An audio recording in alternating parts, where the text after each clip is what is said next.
First of all, congratulations, जा रहे हो ने 1.8 million क्रॉस कर लिया. How is it feeling? Very nice यार, थैंक यू. जब आपको इतना प्यार मिलता है एंड सॉन्ग लोगों को इतना पसंद आ रहा है, such amazing response. So thanks to everyone and thanks to you हमें इतना अच्छा सॉन्ग देने के लिए. वैसे I guess it's a teamwork and the entire package of the song has come out so amazingly. So thank you so much too for being a part of this song. Yeah. वैसे आपको ये song आ चुका है, काफी वक्त हो गए, अभी तक आपको इतने रिस्पॉन्सेज मिले, उसमें सबसे ज्यादा फनी या ऐसा कुछ रिस्पॉन्स मिला है जो आपको अभी तक याद है? आई थिंक मेरे लिए जो मैं कुछ कमेंट्स पढ़ रही थी कि स्पेशली क्योंकि मैंने दिल तोड़ा है और कुछ मोहसिन के कुछ फैंस थे, वो मुझे बोल रहे थे कैसा कर सकते हो आप ये उनके साथ, ये वो. तो मतलब मैं हमेशा सोचती थी जब मैंने पढ़ा था. हाँ चलो आप ऐसा, और बहुत कुछ था जो मैं नहीं बोल रही हूँ. तो बेसिकली लोगों को बड़ा गुस्सा आ रहा था कि मैंने ऐसा कैसे कर दिया, मैंने उनको क्यों रुला दिया, क्यों उनका मैंने दिल तोड़ा. तो मुझे भी नहीं पता यार क्यों तोड़ा, बस तोड़वा दिया तो तोड़ दिया. बट आई थिंक पहली बार मैंने एक्सपीरियंस किया कुछ, मैंने कभी ऐसा नेगेटिव प्ले करके, और मैंने कभी दिल नहीं तोड़ेगा. नहीं, अभी आप सारा ब्लेम मेरे पे डाल हाँ, सकते तो हो. मैं डाल सकती हूँ कुणाल जी पे कि इन्होंने ही ऐसा लिखा कि लड़की तोड़ रही थी, आप लड़के से तोड़वा देते. असल में मैं तोड़ रहा था. तो बस उसी की वजह से जो सब मुझे पढ़ने को मिला, I think that was funny. Because मैं फिर मुझे लगा यार जो लोग विलन प्ले करते होंगे या कुछ नेगेटिव, उनको क्या क्या सुनने को मिलता होगा. Hats off. बट मुझे बड़ा मजा आया टू रीड दोस कमेंट्स. वैसे कुणाल सर, ये देखा गया कि आपने बैक टू बैक जितने लेके आए हैं वो सारे के सारे ऐसे दो होने वाले जॉनर्स पे लेके नया ट्राई करने का सोच रहे हैं आप. यार दिल जोड़ने का ट्राई करना चाहिए ना इनको. मैं आपको एक बड़ा फनी एक इंसिडेंट मुझे याद आया कि हमारा एक गाना था जुबिन के साथ में, तुम ही आना जस्ट पहले एक गाना था, फिर मुलाकात. उसमें जुबिन ने मुझे सुबह सुबह फोन किया, बोले भाई मुझे एक बंदे ने ना क्या मैसेज किया, मैं आपको भेजता हूँ, मैं पूरा नहीं बता सकता आपको, बट उसने बोला कि यार सुबह सुबह अच्छा खासा मैं गेम खेल रहा था एंड सडनली रेडियो पे ये गाना प्ले हुआ तुम्हारा, और मेरा पूरा मूड खराब हो गया. मैंने ना वो फेंक दिया, भाई तुमको अगर जिंदगी में इतना दुख है तो तुम बोले गानों पे क्यों निकालते, कहीं और जाके निकालो.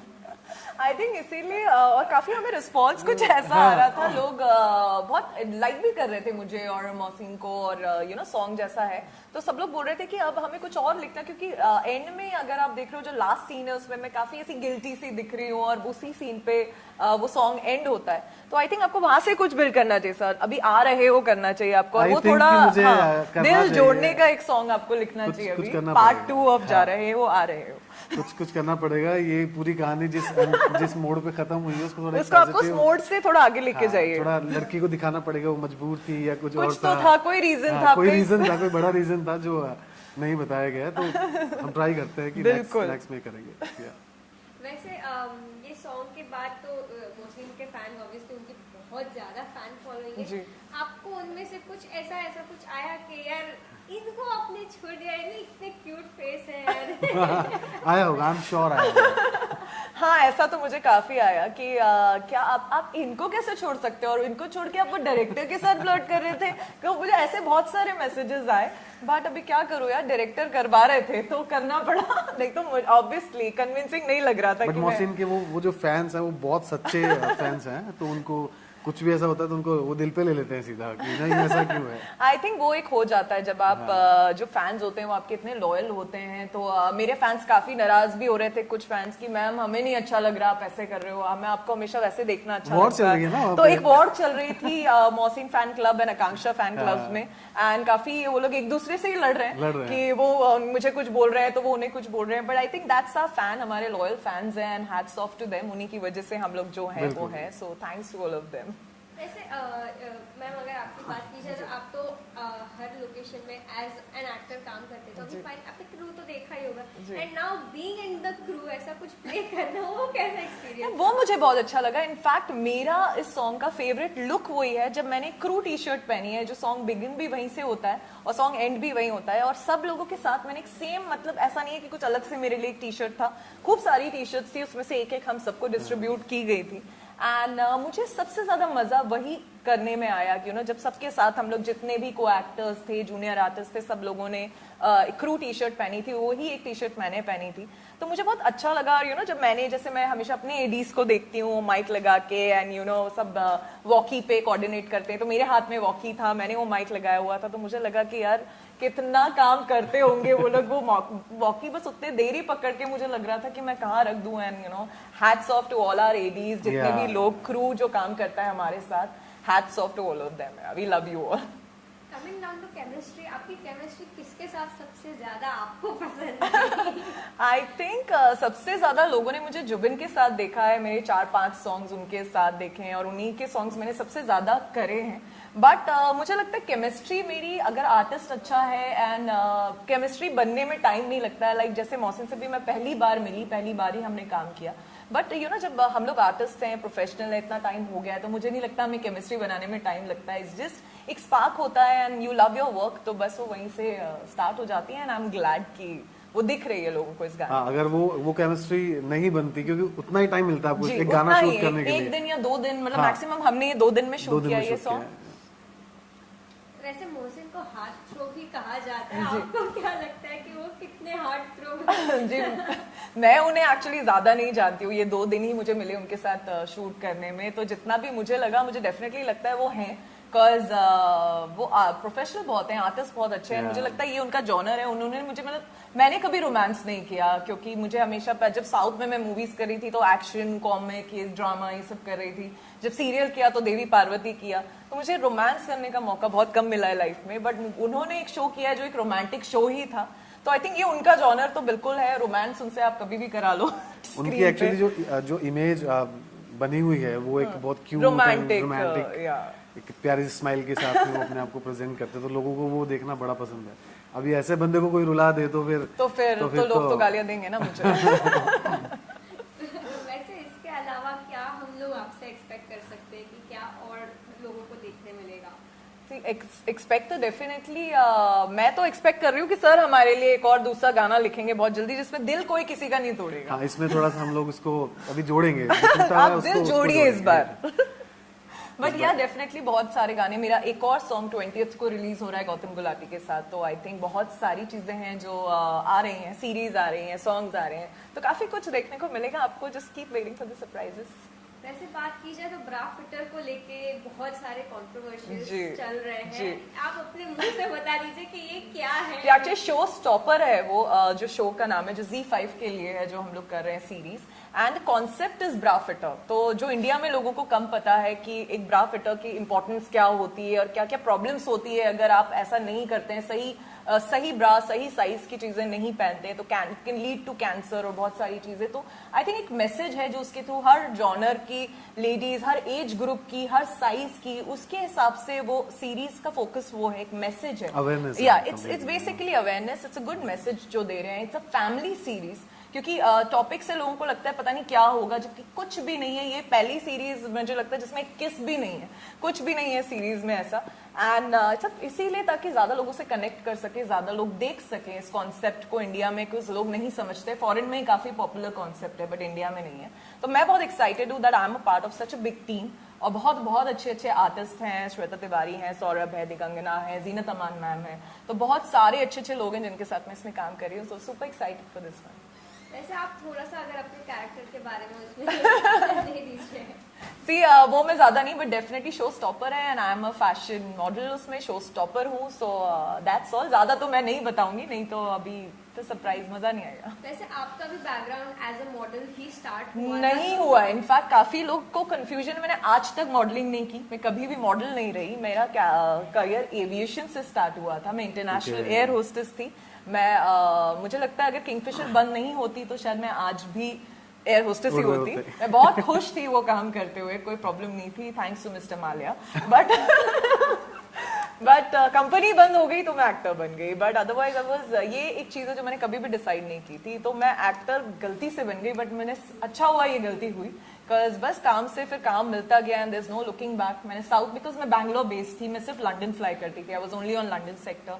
सो मुझे लगता है वहीं से मेरी साउथ की जर्नी स्टार्ट हुई। मैंने 2 तमिल की, 3 मलयालम की, 1 कन्नड़ा की, तो उसके बाद मधुर भंडारकर की, कैलेंडर गर्ल्स की। तो आई थिंक वो जर्नी फिर there was no looking back to back काम से काम करती गई। एंड थैंक्स कि आपने कंपनी बंद की। वैसे बीइंग अ मॉडल ऐसा कुछ डिफरेंस लगा कि यार मॉडल बनने में और एक एक्टर बनने में बहुत जमीन आसमान का फर्क दिख रहा हो? यार बहुत मेहनत है मुझे लगता है मॉडल्स, जो ग्रीन रूम में बैठ के जो इतने सारे लोग, मैंने कभी करी नहीं, पर जब हम लोग भी अभी भी जाते हैं तो as a show stopper walk करते हैं एज अ सेलिब्रिटी। बट मुझे लगता है बहुत मेहनत होती है, वो लोग सब बैठ के एक साथ रेडी होते हैं, एक साथ बहुत कुछ होता है एक ग्रीन रूम में। तो वो मुझे कुछ कुछ देखने को मिला जब शूट करा as a model. But hats off guys, it's very tough. Yeah वैसे coming down to the song again, sir आपने यासिर देसाई को ये सॉन्ग दिया है, उनकी आवाज तो एज यूजुअल अमेजिंग। सो आपका जब ये पूरा सेटअप आपने लाया या पूरा ये दोनों को आपने कास्ट किया था, तब आपके दिमाग में क्या चल रहा था? ये कैसे एक्चुअली दिखना चाहिए, ऐसा ही दिखना चाहिए? मेरे माइंड में सबसे पहले तो गाना चल रहा था, और ये जब ये लोग एसोसिएट हुए गाने से तो मैं काफ़ी एक्साइटेड था, बिकॉज इनके मैंने गाने देखे हैं जुबिन के साथ में, मैंने मोहसिन के साथ भी काम किया है। तो एक मुझे ये तो कंफर्म था कि गाना कुछ बहुत अच्छा, एक ग्रेसफुल गाना बन के आएगा। एंड जब गाना आया तो जो मैं ये पहला गाना होगा जिसके सेट पे मैं शूट देखने गया हूँ, अदरवाइज मैं नहीं जाता। हमारे मिलना हुआ सर मुलाकात से वहीं पे। एंड उन्होंने खुद, उनकी आवाज भी है सॉन्ग में जो मैं चाहती हूँ कि आप बोले, क्योंकि मुझे बहुत ही पसंद है। मेरी फेवरेट लाइन है जैसे सॉन्ग एंड होता है और जैसे सॉन्ग बिगिन होता है। आई थिंक उस शायरी ने सॉन्ग का एक लेवल अप कर दिया है। गाना शुरू होता है एक लाइन से कि जो सस्पेंस डाल देती है गाने में कि क्या आने वाला है, कि सुनो गिला बेरुखी का करेंगे तुमसे फुर्सत में कभी, पर अर्जी ये भी है खुदा से कि कभी वक्त ना मिले। वाओ। एंड देन गाना आता है, चलता है, एंड जब कहानी पूरी खत्म होती है, एक बंदा सक्सेसफुल हो जाता है अपनी लाइफ में।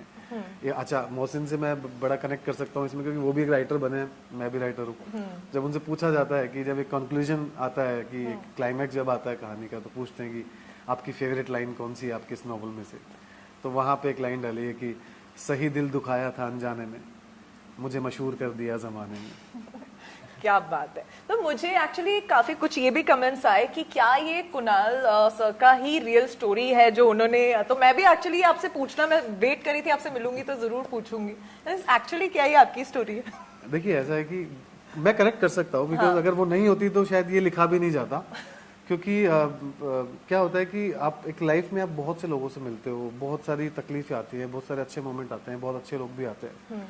तो ये गाना मेरा मतलब उन सब चीज़ों को मिला के एक जो एक जिसने कुणाल जो भी है आज, मतलब एक वहाँ से एज ए फोटोकॉपियर मैंने जयपुर से शुरू किया, वहाँ से आज मैं यहाँ पे आया।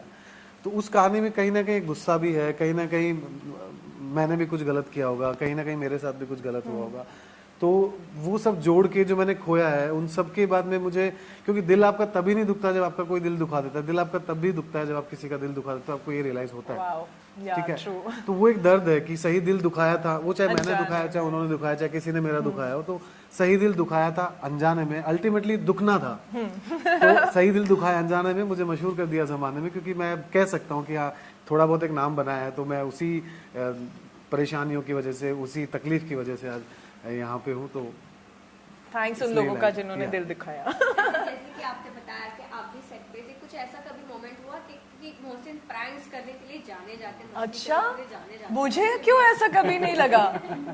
ये तो मेरे लिए न्यूज है, बिकॉज हमें ऐसा बिल्कुल भी नहीं लगा। मुझे इनफैक्ट वो काफी सीरियस, बहुत ही बस सीन तक ही, मतलब एक्चुअली ऐसा ही था ना, बड़ा कट टू कट भी बहुत बिजी था हमारा, हमारे पास टाइम बहुत कम था शूट करने के लिए, 2 दिन ही थे और टाइम भी कम था उसमें, हमारा लेट स्टार्ट हुआ, जल्दी पैकअप भी हमें करना था, टाइम रिस्ट्रिक्शंस थे, तो आई थिंक बहुत टाइम नहीं मिला। उसमें पता रहता है कि हाँ नहीं इसके बाद ये है, इसके बाद ये है, तो इन सब चीजों के लिए टाइम तब होता है जब पता है कि हाँ 2-4 घंटे है हमारे पास में, हम मस्ती कर सकते हैं। वैसे म्यूजिक सीरीज आजकल एक बहुत बड़ा कंटेंट बन चुका है, अपार्ट फ्रॉम ओटीटी और थिएटर और समथिंग। इस जॉनर में अगर हम कहें कि अब कंपटीशन लेवल बढ़ रहा है, तो आपका इस बारे में क्या कहना है? देखिए कंपटीशन बढ़ रहा है तो काम भी बढ़ रहा है, और काम बढ़ रहा है तो फिर सभी बढ़ रहे हैं। और हम जैसे लोगों के लिए तो ज्यादा अच्छा है कि जितना काम बढ़ेगा उतना हम अपने आप को एक्सप्रेस कर पाएंगे, उतना ज्यादा काम कर पाएंगे। और सब काम करने आए हैं यार यहाँ और पे। स्पेशली जैसे अब ये सिंगल्स आ रहे हैं, एक ट्रेंड वापस 2 साल में सिंगल्स का जो आ गया है, जो पहले नहीं था, बीच में कहीं बंद हो गया था। तो I think for that, like for all of us, for me, for artist, सभी के लिए आई थिंक ये अपॉर्चुनिटीज Yes, बहुत yes, ज्यादा आ गई definitely. हैं। और इससे हम लोग को एज एन आर्टिस्ट अलग अलग चीजें प्ले करने का मौका मिलता है। तो उस 5 मिनट या 4-5 मिनट के गाने में हम काफी कुछ दिखाते हैं, फिर एक दूसरे सॉन्ग में कोई एक और कैरेक्टर। तो I think this is a very nice thing for artist, like specially singles जो आए हैं उसकी वजह से। वैसे लॉकडाउन को तो हम सभी कोस रहे थे कि यार इतने साल वेस्ट करा दिए, बट आई फील कि इस चक्कर में ना काफी सारा क्रिएटिविटी यस ट्रू। लॉकडाउन में मेरे 50 सिंगल्स निकले हैं। एंड मैंने सुना कि बहुत सारी ऐसी ऐसी स्क्रिप्ट्स लोगों ने लिख दी जो बहुत टाइम से लोगों के माइंड में थी। मुझे लगता है क्रिएटिव स्पेस लोगों को बहुत फुर्सत में मिला। थे ना सारे की, तो, खाना था और अपना काम काम कर रहे थे। तो आई थिंक क्रिएटिव सब लोग का साइड बहुत ज्यादा निकला लॉकडाउन में। लास्टली आप अपने फैंस को क्या कहना चाहेंगे about this series and whatever is coming forward and about you? See, I just want to thank all my fans for loving me, supporting me. आज तक मैंने इतनी चीजें, जो भी किरदार किया, जिस भी जॉनर में किया, लोगों ने हमेशा मुझे पसंद किया। तो प्लीज आगे भी करिए, keep supporting me, loving me, and I love you all. मैं और मेरे सारे कुनालियन से बोलना चाहता हूँ कि इतना प्यार देने के लिए और इतना सपोर्ट करने के लिए बहुत बहुत शुक्रिया। और ऐसे ही प्यार करते रहिए और इंस्पायर करते रहिए अच्छे अच्छे गानों के लिए। एंड जा रहे हो सुनते रहिए, और जा रहे हो बार बार सुनते रहिए। Thank you thank you so much.